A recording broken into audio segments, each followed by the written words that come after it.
ด่วนเตือนภัยไทยลาวพี่น้องทั้งสองฝากฝั่งแม่น้ำทอง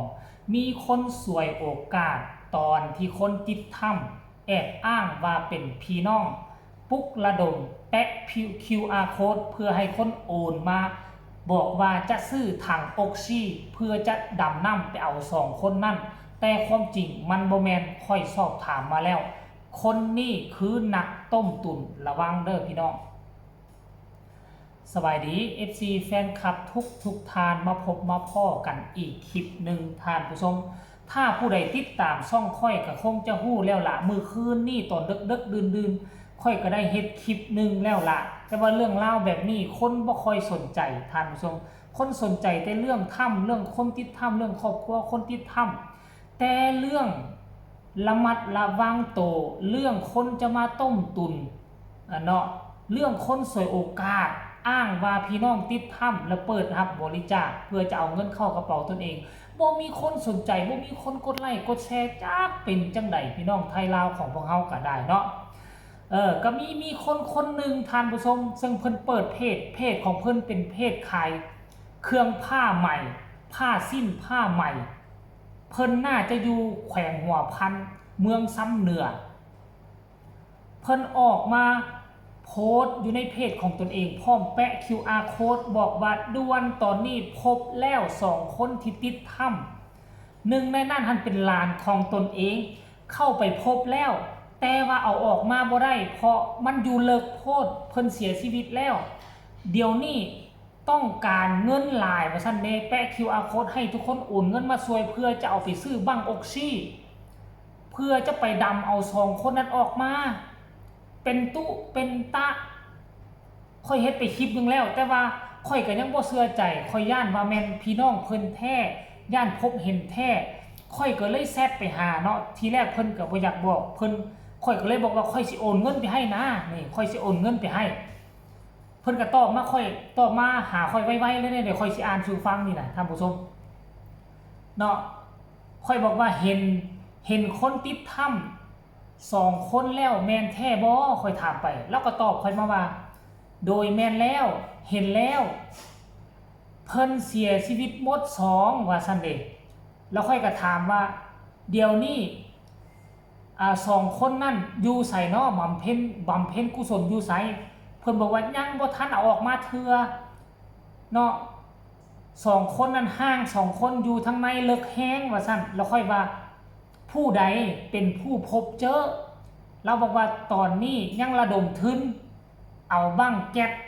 เอาบั้งแก๊สออกซิว่าซั่นมีทั้งบั้งแก๊สมีทั้งออกซิเอาบั้งแก๊สไปใส่มันก็ดับทันทีล่ะบ่ได้เอาบั้งแก๊สไปใส่น่ะเอาบั้งออกซิเนาะแล้วค่อยก็ว่าคนที่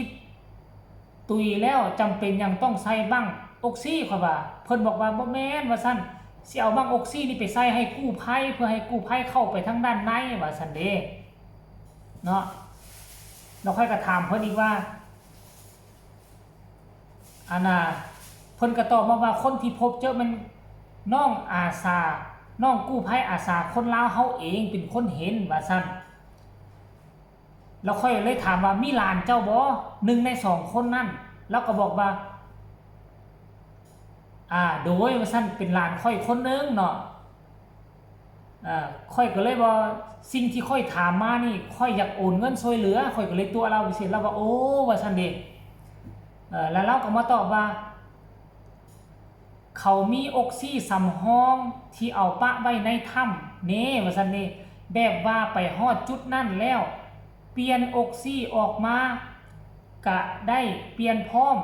เพราะว่าอยู่เลิกแฮงความหมายคือว่าเราก็ได้ข้อมูลมาหลายเติบเลยอยู่ในถ้ำมีออกซิของพี่น้องชาวไทยเหลืออยู่แล้วแต่เขาต้องการออกซิเติมใส่เพื่อเอาไปออกซิส่วนหนึ่งสีดำไปเอา2คนนั้นออกมา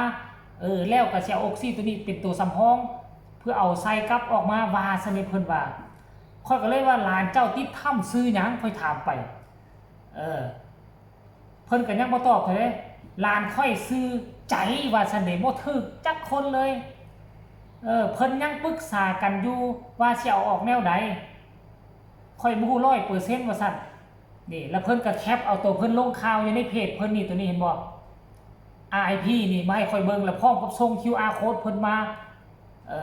ส่ง QR code ส่ง QR code มาแล้วเพิ่นก็บอกว่าซื้อห้องอยู่ในเฮือนหั่นเขาเอิ้นว่าใจว่าซั่นเด้กับเมียเพิ่นซื้ออีนางว่าซั่นค่อยถามไปหลานค่อยนี่ว่าซั่นเด้เจ้าสงสัยหยังถามมาได้ว่าซั่นเด้ย่านค่อยตัวเอาเงินซื้อๆนี่บ่ว่าซั่น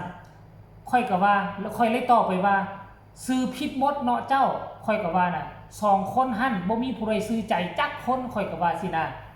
เราบอกว่าบ่ได้บังคับเด้อสิโอนเท่าใดก็โอนความหมายของเราน่ะท่านผู้ชมคือจงใจมาตัวคือเป็นนักต้มตุนแต่พวกเจ้าฮู้บ่เราเป็นคนค้าขายเครื่องออนไลน์ขายเครื่องตามตลาดนัดอยู่ทั้งแขวงหัวพันขั้นกรณีว่าครอบครัวของคนติดถ้ำนี่นะสามารถไปแจ้งความได้มือเศร้านี่ค่อยก็เลยติดต่อไปหาเท่าเอตุ้นเอเป็นหนึ่งในน้องชายผู้ติดถ้ำเท่าเอก็ยืนยันแล้วว่าคนนี้เป็นเพจปลอมข่าวปลอมซุ่มค่อยบ่ได้เจอบ่ได้พบบ่ได้พ่อแม้แต่ห่างให้วิญญาณกับบ่ได้พ่อและพวกค่อยก็บ่ได้ระดมทุนเพื่อจะไปซื้อออกซิค่อยก็ว่าเนาะแม่นความจริงนั่นแหละคันว่าพวกเจ้าเจอ2คนนั้นแท้คันขาดออกซิน่ะพวกเจ้าก็โทรหากู้ภัยไทยลาวเขาเจ้าก็สิเอาออกซิเข้ามาช่วยแล้วบ่จำเป็นต้องระดมทุนกันซื้อป่านนั้นแม่นสรุปรวมแล้วพี่น้องฟังลาวฟังไทยเรื่องนี้พวกเจ้าอย่าเลือนผ่านคนแบบนี้อย่าให้มีอยู่ในสังคมพวกเจ้าต้องพากันผลักดันพวกพากันแชร์เพราะปัจจุบันนี้มีคนไปกดไลค์อยู่เพจลาวน่ะตัวเราโพสต์ว่าพบ2คนแล้วน่ะต้องการเงินซื้อออกซิน่ะเป็นร้อยพุ่นน่ะคนไปกดแชร์น่ะทุกคนเอ้ยเพราะฉะนั้นพวกเจ้าจงระมัดระวังไว้เดี๋ยวค่อยสิโทรหาเราอีกบัดนึงเราสิรับบ่นี่เดี๋ยวสิลองโทรเบิ่งเด้อมื้อวานนี้ค่อยโทรเทื่อนึงแล้ว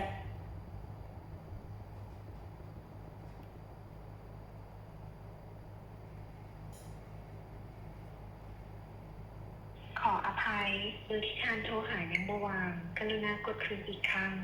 Sorry the subscriber you dialed is busy now please redial later ทั้ง2เบอร์มื้อวานนี้ค่อยโทรหาเราเป็นเบอร์1ก็บ่ติดมื้อนี้โทรอีกเบอร์1ก็บ่ติดแต่ว่าแชทไปทาง Messenger แอปฟ้าแชทได้โอ้ลงได้ท่านผู้ชม FC แฟนคลับนี่คือมิจฉาชีพแชร์กันลงไปที่แอปฟ้าทุกคนดูวันทีสุดตอนนี้และหลังจากเท่าเอฮู้เข้าน้ำค่อยเท่าเอก็เข้าไปที่แม่ของน้องอาเล็กเข้าไปแชร์แล้วเตือนภัยและห้ามโอนเพจปลอมข่าวปลอมท่านผู้ชม FC แฟนคลับฝากคลิปนี้ไว้ให้ทุกคนกดแชร์ไปหลายๆแน่ทุกคนใครมีคำคิดคำเห็นแนวใดให้ส่งข่าวมาได้เฮ็ดตามคำเฮียบห้อง FC แฟนคลับฟังไทยแล้วเด้อให้นำให้ตามค่อยตามแล้วนี่คือเพจปลอมข่าวปลอมมิจฉาชีพเตือนภัยก็แล้วกันสบายดี